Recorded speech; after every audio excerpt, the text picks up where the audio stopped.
¿El horario cuánto tiene de decisión política y cuánto tiene de algo natural? Profesor Martín Olaya, cruzamos los dedos para que hoy sí sea posible mantener la conversación. Buenas tardes. Buenas tardes, vamos a ver. Bueno, decíamos que esto de que cuando nos dicen, bueno, pues venga, cambiemos las costumbres, entonces adoptemos el horario europeo. El horario europeo es una cuestión que depende meramente de la voluntad o está vinculado a la naturaleza. Está vinculado a la naturaleza. Hacemos las cosas guiadas fundamentalmente por el sol, no solo nosotros, lo hacen en todos los países europeos, ¿no? Que nosotros comamos o cenemos una hora más tarde que en Italia, pues es normal porque estamos 15 grados más al oeste que Italia y amanece una hora más tarde que en Italia, anochece una hora más tarde que en Italia y es normal que nuestro ritmo de vida esté una hora retrasado respecto del ritmo italiano. Es, digamos, lo lógico y se debe a eso, a que lo que nos mueve es el sol.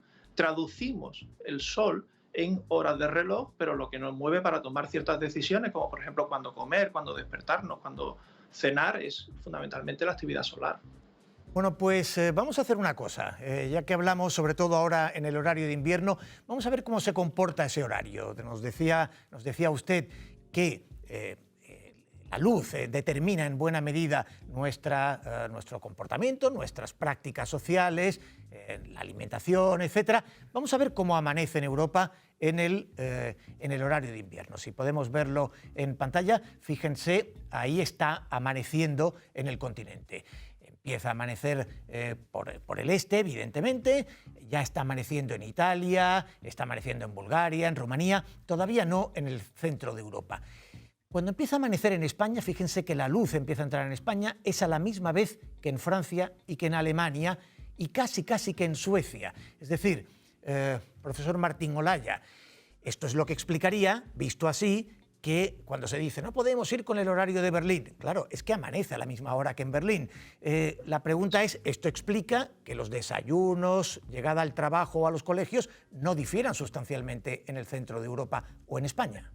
Efectivamente, podemos tomar las decisiones como por ejemplo empezar el colegio o desayunar, en fin, las actividades matinales en general pueden ser muy parecidas porque amanece en invierno a la vez, pues a lo largo de todo ese eje, lo que es la península ibérica, el hexágono francés, Bélgica, Países Bajos, Alemania, todo eso está amaneciendo a la vez y tomamos ese tipo de decisiones en base a eso porque el día invernal es el día más limitante para la actividad humana. Ese es el amanecer más tardío del año y, digamos, nos sincroniza a toda esa serie de países. Bueno, hemos visto, profesor, que amanecía en España, a la vez en Francia, en Alemania, casi en Suecia. En cambio, estamos en invierno, vamos a ver un vídeo muy diferente, es la hora del atardecer. Amanecía a la misma hora en todos estos países y, sin embargo, fíjense, empieza a atardecer, ya ha atardecido en Suecia, está atardeciendo en Alemania, se acerca Italia, ya ha atardecido, aún queda Francia, está cayendo la tarde en toda Francia y cuando el continente ya está en sombra, España entera sigue con luz. Es decir, si en la mañana estamos en un horario muy parecido al del continente, al caer la tarde el horario es completamente distinto. Las condiciones son muy diferentes, es un fenómeno mucho más escalonado y hay hasta diferencias, bueno, son 2 horas de diferencia entre el anochecer en Alemania y el anochecer en España. Y eso se traslada, por ejemplo, a la cena. Nosotros cenamos 2 horas más tarde que en Alemania, pero es que en Alemania se ha puesto el sol 2 horas antes que en España, ¿no? Entonces, la cena, por ejemplo, sigue ese ritmo escalonado a lo largo del continente europeo, desde Suecia, Alemania, Francia y España, y tiene una explicación natural y es el hecho de que va anocheciendo escalonadamente y del sol se escapa al final por la punta de la península ibérica, por Huelva, por Portugal, por el Algarve, por ahí por donde se escapa el sol en invierno. Sí, de hecho, si vemos, yo creo que podemos poner una imagen para que la vean los espectadores, en la que se ve que efectivamente la hora de la cena está vinculada con esto que acabamos de ver, con el atardecer. Básicamente se puede decir que en toda Europa todo el mundo hace lo mismo, que es cenar, cenar, esta imagen no se corresponde, cenar 3 horas después de que atardezca. Todo el mundo igual. Aproximadamente es así. Entonces, aquí estamos viendo Suecia a las 6, Alemania a las 7, Italia o Francia a las 8 y España a las 9. En definitiva, en invierno, todo el mundo aproximadamente 3 horas después de cenar. Así que no hay rareza española, es sencillamente el mismo comportamiento que el continente, aunque a veces nos fustigamos pensando que somos muy singulares. Pero podemos ver, si le parece, profesor Martín Olaya, la otra imagen que acabamos de ver. Las comidas, por ejemplo, con Italia. Aquí lo que estamos viendo, por si es, digamos, el espectador no lo ve claro, arriba hay una franja horaria que es la italiana y abajo en azul la española. Con 1 hora de diferencia, lo que se está viendo es que hacen exactamente lo mismo. Exactamente, eso es. Lo que hacemos es el ritmo de comidas está simplemente diferenciado en 1 hora, y esa hora es exactamente la hora que tarda el Sol en pasar por Italia a pasar por España. No es más que un fenómeno natural y nos acoplamos de la misma forma a lo que es el ritmo de la actividad solar. No debería extrañarnos, digamos, que cenáramos o que comiéramos o que viéramos la televisión con un ritmo 1 hora más tarde que los italianos, porque es lo natural, dada la posición geográfica de uno y otro país. Bueno, y aquí vemos, por ejemplo, podemos poner otro gráfico que es el sueño entre Alemania y España. Los españoles estamos de noche de fiesta, los alemanes son... Bueno, pues se ve que las dos líneas son exactamente iguales, sencillamente, una vez más, con esa 1 hora y media o 2 horas de diferencia. En este caso es 1 hora, en el caso del sueño es 1 hora, que es exactamente el tiempo que tarda el mediodía en pasar de Alemania a España, digamos, ¿no?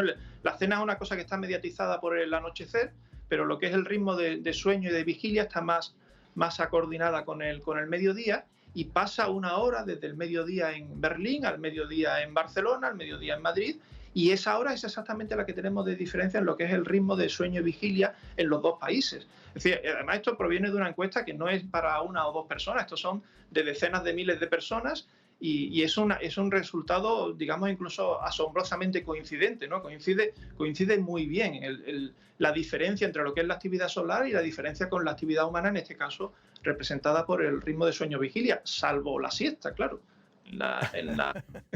En la parte del mediodía hay más siesta en España de lo que hay en Alemania. No dormimos menos que los alemanes, por ejemplo. No, sí. No es cierto que durmamos menos. Bueno, qué frustración para quienes son partidarios del Spain is different, para quienes les gustan, fustigándose o no, celebrar nuestras diferencias, pensar que somos distintos, es que los españoles no dormimos o estamos de... Al final resulta que nos comportamos exactamente igual que los alemanes. Estamos viendo ahora otro gráfico que es el de la hora de la televisión con Italia, al que ya se ha referido usted, y efectivamente vemos que, bueno, hay algo más de televisión a mediodía, como veíamos antes en la siesta, pero básicamente se ve la televisión con 1 hora de diferencia, pero exactamente igual. No somos robots, somos personas tanto en España, en Alemania, en Italia, y nos movemos por los mismos parámetros. Lo que son diferentes son las condiciones. Es decir, la condición del día invernal en Alemania es muy diferente del que ocurre en España. En Alemania el día dura 7 horas y media, en España el día invernal dura 9 horas y media. Entonces, en Alemania uno tiene, digamos, una cierta prisa por hacer las cosas porque rápidamente se le va a hacer de noche. Pero es que aquí, cuando llegue el invierno, es que ese día incluso son 9 horas y media, comparado con lo que ocurre en Alemania, comparado con lo que ocurre en el Reino Unido, y no digamos comparado con lo que ocurre en Suecia, es una diferencia abismal, ¿no? Y eso se nota en el ritmo de vida de las personas, porque claro, aquí, ya digo, tienen una amplitud de día, incluso en invierno, suficientemente grande como para hacer las actividades con una parsimonia que no se puede dar a otras latitudes. Bueno, pues efectivamente resulta que no somos españoles o alemanes o italianos, sino fundamentalmente seres humanos, una especie racional, bueno, en alguna medida, pero animal y por tanto con costumbres vinculadas a la naturaleza. Y esto me lleva, profesor Martín Olaya, a hacerle una última pregunta. Visto esto, ¿los debates sobre el cambio de hora tienen sentido? Bueno, el cambio de hora se relaciona de nuevo con un fenómeno natural. Se relaciona con el hecho de que estas condiciones dependen estacionalmente, y depende no solo la hora del amanecer y la hora del anochecer, sino también la insolación que recibimos al mediodía. Y el cambio de hora es una forma de acompasar la actividad humana a esas condiciones, a esas variaciones estacionales. No está relacionada realmente con el ahorro energético, como escuchamos muchas veces. Hay un ejemplo muy claro: en 1812, en 1810, en las Cortes de Cádiz, ya tenían un horario diferente en verano, primavera-verano y en otoño-invierno para el inicio de sus sesiones, ¿no? No era un cambio de hora, era un cambio de horario. Y necesitas ese cambio de horario porque si tú estás en verano, si tú estás en invierno, No empiezas a la misma hora simplemente porque en verano tienes que evitar la insolación del mediodía, ¿no? Si estás en Cádiz, por ejemplo, pues no puedes esperar 3 horas después del amanecer a activarte y a empezar tu jornada laboral, porque te va a fundir el mediodía, te va a fundir el calor del mediodía, ¿no? Eso hoy lo regulamos con el cambio de hora. En el cambio de hora lo que estamos haciendo es, cuando llega el de primavera-verano, lo que hacemos es adelantar el inicio de la actividad y evitar, en cierta medida, el calor del mediodía. Y eso tiene más sentido a una latitud como la de España, como la de Italia, como la de Portugal, que a una latitud como la de Finlandia, como la de Suecia. Y el problema que estamos teniendo ahora con la discusión sobre el cambio horario proviene fundamentalmente de eso, porque en un continente como Europa, que tiene unos cambios de latitud bastante grandes y sobre todo unos cambios de las condiciones de luz y oscuridad muy grandes entre lo que ocurre en la península ibérica, en la península helénica, en la península itálica y lo que ocurre en Escandinavia, por ejemplo, es muy difícil encontrar una postura común que satisfaga a todo ese rango de condiciones ambientales. Para nosotros, el regular, porque decir, a nuestra latitud, en Andalucía, en España, en la península ibérica, regular la actividad humana, adelantándola en verano y retrasándola en invierno, es algo que hemos hecho siempre. De una forma o de otra, lo hemos hecho siempre. Muy bien. Es decir, en las actividades agrarias y en todo tipo de actividades, ¿no? Y es una cosa racional, vamos. Eso es, en verano, desde siempre en el campo se comenzaba muy en el amanecer, como ocurre también en el norte de África, para evitar la hora de máximo calor, cosa absolutamente lógica porque es un calor insoportable. Bueno, vemos que las costumbres están vinculadas a la naturaleza, son más o menos iguales. Lo que está claro, profesor Martín Olaya, es que luego la forma de ser, la afectividad, la calidez humana sí cambia de unos territorios a otros, pero sobre esto no le vamos a preguntar al profesor de física de la Universidad de Sevilla. Te lo agradezco. Buenas tardes, profesor Martín Olaya. Ha sido un placer porque realmente es un asunto bien interesante. Gracias y hasta pronto. Igualmente, muchas gracias.